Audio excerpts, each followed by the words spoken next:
1장에서 가장 중요했던 것은 예수님의 계보와 탄생에서 중요한 키워드가 있었죠. 예수님은 바로 다윗의 자손이라는 것입니다. 이스라엘 유대인의 왕으로 오신 분이시라는 거고, 또 성령으로 잉태되셨다, 성령으로 성육신하신 분이다 라는 이 두 가지 사실을 이제 기억하시면서 이제 2장으로 넘어갑니다. 그리고는 아기 예수의 탄생에 따른 새로운 위협이 등장하는데 헤롯과 동방박사의 이야기가 나오죠. 이제는 하나님께서 어떻게 이 아기 예수를 보호하시는지 우리가 목도하게 될 것입니다. 1절에 헤롯 왕이 등장하죠. 헤롯 왕이 드디어 나왔습니다. 그는 말씀드렸듯이 유대인도 아니었고 다윗 왕의 자손도 아니었습니다. 로마에서 그냥 다스리는 로마에서 이스라엘을 점령한 로마에서 보낸 군대의 사령관일 뿐이에요. 그러나 왕이 되었고 이스라엘을 다스리고 있었어요. 그때 유대 베들레헴이라는 그 지역은 예루살렘에서 한 남쪽으로 한 5마일가량 떨어진 곳에 있는 곳인데, 이 마을은 어떤 곳이냐? 다윗의 조상 유다에게서 이름을 따왔어요. 그래서 유대 베들레헴이고요. 다윗 자신이 성경을 보면은 사무엘에게 기름 부음을 받은 곳이기도 합니다. 그래서 누가복음에서는 다윗의 동네라고 부르고 있죠. 이때 동방에서부터 박사들이 왔다라고 해서, 박사들이 예루살렘에 이르러 말해서, 그들의 보기에는 유대의 왕이 나시면 분명 수도인 예루살렘에서 나실 것이다 하고 그곳에 왔고, 이제 헤롯을 찾아가게 됐다는 건데, 이 박사들이 누구인가? 박사들은 헬라어로 이제 원어로 보면 마고이라고 하는 단어를 썼는데, 여기서 영어에 메자이라고 하는 단어가 나왔어요. 영어는 메자이라고 번역을 했습니다. 박사들이 누구인가 하는 것에 대해서 학자들의 의견이 분분한데, 여러 부류의 사람들에게 적용되는 단어였다고 합니다. 페르시아에 있는 사제들, 또 초자연적인 지식이 있는 능력 있는 사람들, 또는 마술사들, 점성술사들, 이런 사람들을 다 마고이라고 불렀다는 거예요. 그 중에서 성경학자들은 점성술사가 가장 유력한 것으로 보고 있어요. 그들은 천체들을 유심히 관찰하면서 하늘에 떠나는 별의 운행을 보면서 세상을 예측하고 하는 그런 특별한 통찰력을 지닌 사람들이라고 생각하죠. 우리 고대를 보면은 현대와 같이 이렇게 전기불이 없었기 때문에 밤하늘은 항상 이렇게 별이 많았단 말이에요.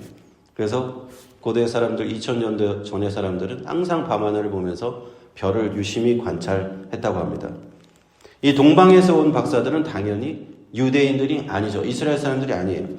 이스라엘의 이방인들 중에 있던 어떤 점성술사들이라고 보고 있습니다.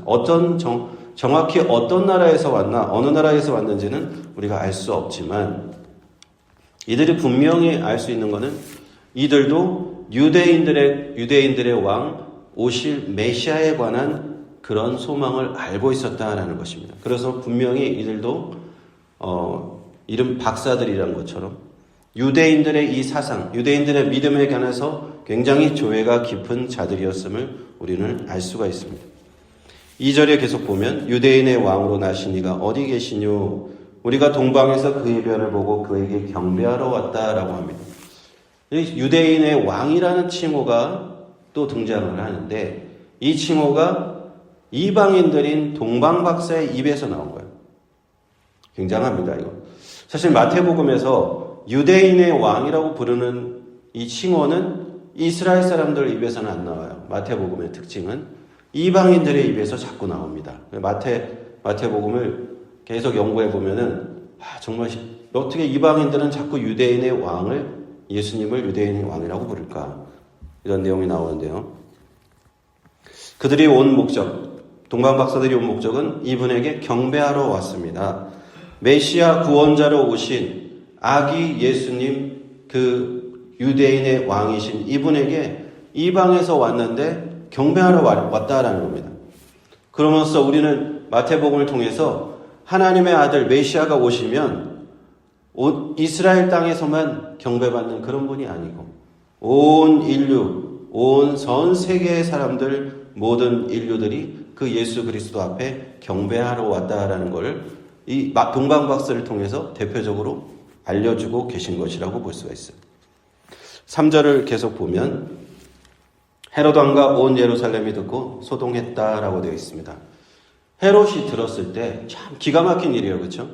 유대인의 왕은 지금 난데, 내가 유대인의 왕인데, 그리고 나를 이어서 왕이 될 사람은 내 아들들 중에 한 명이거나 아니면 여러 명이 같이 하거나, 그런데 나를 유대인이 왕인 나를 두고 유대인이 왕이 또 났다. 이건 자신에게는 어떤 폭탄 선언을 한 것과 같은 것이죠. 그래서 헤롯은 분노하게 된 것입니다. 소동했다라고 했습니다. 예루살렘이 소동했다라고 했습니다. 실제로 헤롯은, 이 헤롯 왕은 예수님이 탄생하신 이후에 바로 죽게 되고 그의 아들들이 계속 이스라엘을 실제로 통치를 하게 됩니다. 4절을 계속 볼까요? 왕이 모든 대제사장과 백성의 서기관들을 모아 그리스도가 어디서 나겠느뇨? 라고 물었습니다. 대제사장, 이들은 고위급 제사장들을 말합니다. 서기관들, 전문적으로 성경을 연구하는 학자들, 그런 오늘날로 하면 성경 박사들을 말하는 거예요. 이들을 모아놓고 조언을 구합니다. 헤롯 왕이. 도대체 유대인의 왕이 어디서 나느냐를 물었는데, 헤롯의 물음을 우리가 자세히 주의해서 볼 필요가 있어요. 유대인이 왕이라고 안 물어보고 뭐라고 물어봤어요? 그리스도가 어디서 나는가를 묻습니다. 그리스도, 메시아. 이 탄생을, 메시아의 탄생을 헤롯 왕 스스로 자기 스스로의 입으로 말했다는 겁니다. 하나님께서 구약 성경 전체에 수천 년에 걸쳐서 예언했던 그 메시아, 이스라엘을 영적으로 회복시키시고 하나님과의 올바른 관계를 회복시킬 그 구원자, 그분이 어디서 태어나실 것인가? 헤롯조차도 그것에 대한 그 지식을 알고 있고 그리스도가 어디서 나느냐라고 헤롯이 물었다는 사실이 참 대단한 일이죠. 그리고 이어서 5절에 가로되 유대 베들레헴이오니 이는 선지자 중에 이렇게 기록된 바 6절에 이어서 또 유대 땅 베들레헴아 너는 유대 고을 중에 가장 작지 아니하도다 이렇게 쭉 나오고 있죠. 자, 대제사장들과 서기관들이 대답을 하는 거죠. 이들은 구약 성경을 낱낱이 꿰뚫고 있는 그런 성경 전문가들이에요. 그래서 구약 성경에 이게 어디 있는지 정말 너무나 잘 알고 있는 권위자들인데 그들이 한 말은 구약 성경 여기입니다. 그 여기가 어딜까요? 그것은 미가서 5장 2절 말씀입니다. 미가서 5장 2절. 한번 찾아보실 분은 찾아보십시오. 미가서 5장 2절 말씀을 그대로 마태복음이 인용하고 있습니다. 구약 성경은 마태복음은 반복적으로 구약 성경의 예언을 하나씩 가져다가 우리에게 보여줍니다. 이런 예언이 예수님을 통해서 성취됐다. 미가서 5장 2절. 우리 마태복음 1장에서는 이사야서의 말씀이 인용되죠. 보라 처녀가 잉태하여 아들을 낳을 것이요. 지금 마태복음 2장에서는 미가서 5장 2절. 유대 땅 베들레헴에서 예수 그리스도께서 나실 것이다. 이거를 그 성경 학자들이 딱 컨펌해 주는 거예요. 그리고는 내 백성 이스라엘의 목자가 되리라 라고 했습니다. 다윗의 자손인 메시아의 왕께서 하나님의 백성의 목자가 되리라. 바로 그분이 바로 우리 주 예수 그리스도 우리 주님이십니다. 7절에 이에 헤롯이 가만히 박사들을 불러 별이 나타난 때를 자세히 물었다라고 되어 있어요. 그렇죠? 참 헤롯의 어떤 굉장히 간사하다고 할까요? 그런 모습을 우리가 볼 수가 있죠. 우리는 유대인으로 왕으로 태어난 그 아기에 대한 헤롯이 최대한 인포메이션을 얻으려고 하는 거예요. 조용히 다른 사람들이 보지 않는 데서 조용히 물어봅니다. 그래서 언제 그 별이 나타났냐? 어떻게 나타났고 어디로 갔냐? 그렇게 자세한 정보를 얻으려고 하는 헤롯 왕은. 그리고는 8절에 이어서 나오죠. 베들레헴으로 보내며 이르되 가서 아기에 대해서 자세히 알아보고 찾거든 내게 보아여 나도 가서 그에게 경배하게 하라. 자, 이 말이 거짓말인 걸 우리가 잘 알고 있어요. 베들레헴으로 가서 유대인의 왕으로 태어난 아기를 찾으면 나에게도 좀 알려줘. 내가 그분에게 경배하겠다. 라고 뻔뻔하게 거짓말을 하고 있어요. 자신의 자리를 위협할 왕이 나셨는데 경배를 하겠습니까? 전혀 그럴 인물도 아니에요. 이 헤롯 왕은 굉장한 폭군이고 굉장히 악한 왕으로 악명 높은 그런 왕이에요. 절대 그럴 사람이 아니에요. 그러나 마음속에 그 악한 계획을 감추고 내가 먼저 찾으면 그 악의를 내가 처리하고 말겠다라는 악한 말을 감추고 거짓으로 나 경배할 거야 라고 말하는 그런 사람이에요. 좀 살다 보면 이런 사람들 조심해야 됩니다. 겉으로는 좋은 말을 해요. 그러나 속에는 악한 의도를 품고 있는 그런 사람들 조심해야 돼요. 9절에 보면 이어서 박사들이 왕의 말을 듣고 갈새에 동방에서 보던 별이 문득 앞서 인도하여 가다가 악이 있는 곳에 머물러 섰다. 자, 우리가 자연적인 현상으로 설명하기 어려운 천문현상으로 이런 일은 평소에 발생하지 않죠. 그렇죠? 자연적인 현상으로 설명하기 어려운 현상이 나타났습니다. 이럴 때는 하나님께서 초자연적인 방법으로 이 별이라는 천문현상을 사용하셨다라고 생각하면 되겠습니다. 그리고 10절에 저희가 별을 보고 가장 크게 기뻐하더라. 자, 기뻐한 사람이 누굽니까? 동방 박사들. 유대인들도 아니에요. 하나님의 이스라엘 백성도 아니에요.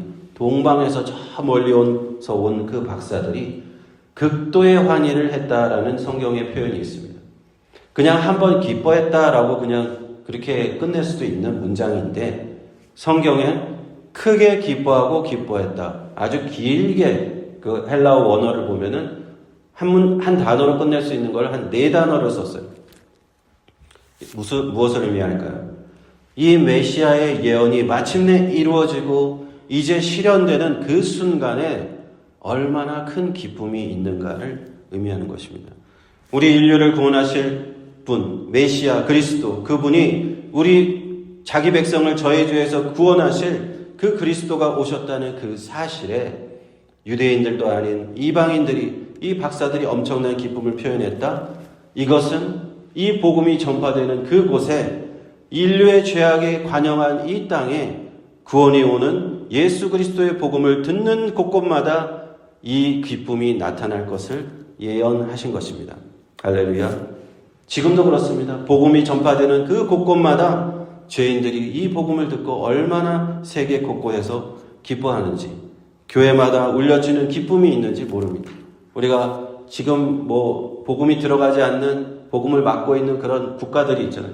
그런 곳에서 성경을 읽고 하나님과 예수님을 알게 되는 사람들이 큰 기쁨을 얘기를 하고 있어요. 그들은 그 박해 속에서도 하나님을 알게 되었다, 예수님을 알고 구원받았다는 그 기쁨으로 그들은 너무 마음이 기쁨으로 충만한 것을 볼 수가 있습니다. 11절에 이어서 집에 보면요, 집에 들어가 아기와 그 모친 마리아에 함께 있는 것을 보고 아기께 엎드려 경배하고, 아기께 엎드려 경배했다고 되어 있어요. 동방 박사들은 확실히 동방에서 온 것이 확실합니다. 왜냐하면 엎드려서 절하잖아요. 서방 사람들은 그렇게 안 하죠. 우리 대한민국 동방예의지국 사람들도 엎드려서 절하죠. 실제로 성경학자들이 바로 이 부분, 엎드려 절했다는 부분이 동방 국가의 관행을 보여주는 것이다 라고 얘기를 합니다. 그리고 이어서 보면은 보배합을 열어서 황금과 유향과 모략을 예물로 드렸다라는 내용이 나오는데, 이 성경은 구약 성경에서 이미 예언이 됐어요. 메시아가 오실 때 모든 이방의 민족들과 그들의 왕들이 와서 그 메시아에게 경배를 하면서 예물을 바친다라는 예언이 또 구약에 있습니다. 시편 72편 10장 10절 15절 사이에 황금을 바친다라는 내용이 있고요.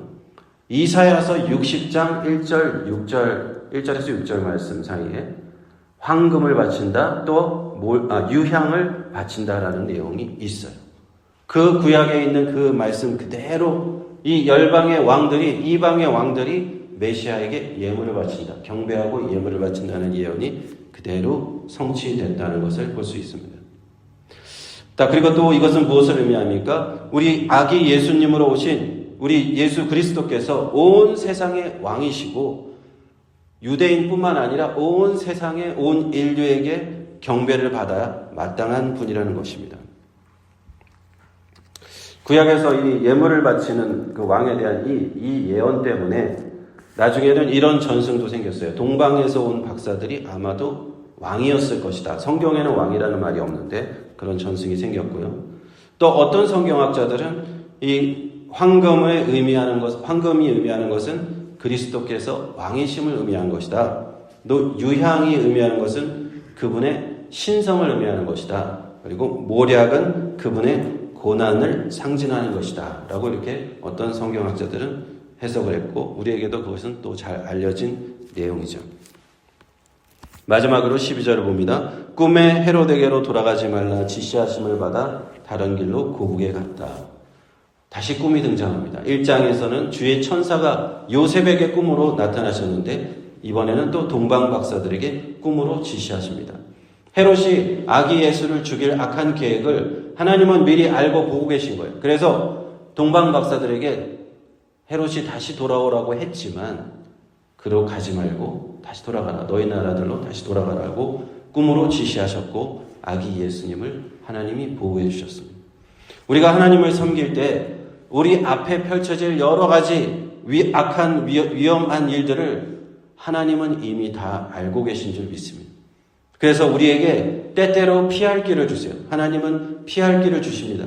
우리가 지나고 보면 알아요. 하나님께서 그때 날 이렇게 보호해 주셨구나. 나를 이렇게 감싸 주셨구나.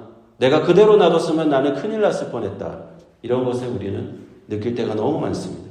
하나님께서는 마태복음에 나타난 것처럼 우리의 삶 속에서 일어날 모든 일을 다 아시고 우리를 어떤 위험에서든지 건지시는 분이시라는 것을 믿으시기 바랍니다.